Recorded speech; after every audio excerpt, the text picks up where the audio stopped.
malayong posisyon. O, hindi ko kailangan maging lalaki para maglingkod ng buong puso.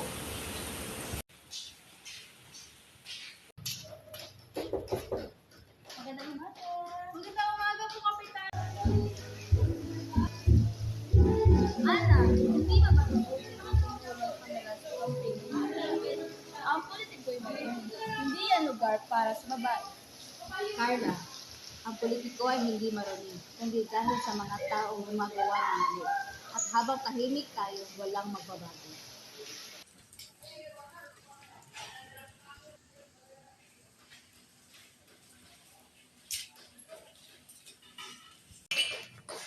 Ana, pwede mo po sa social media at sinasabing mas mahinahon at madaling manipulahin daw ang babaeng leader. Anong masasabi mo?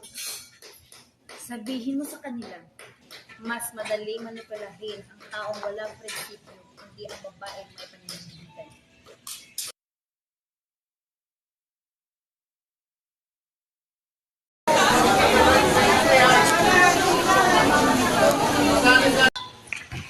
Ana, nanalo ka! Para sa bahay. Ang dapat ikaniya, Carla, ang mahalaga, tagumpay ay marunong tayong magbago.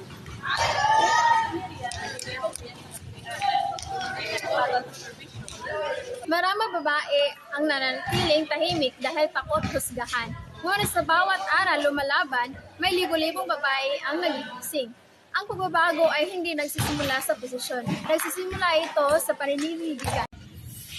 Ang tunay na leader hindi ginagabayan ng ego, kundi ng malasakit. Ay kakayahan, katapatan at malasakit sa bayan.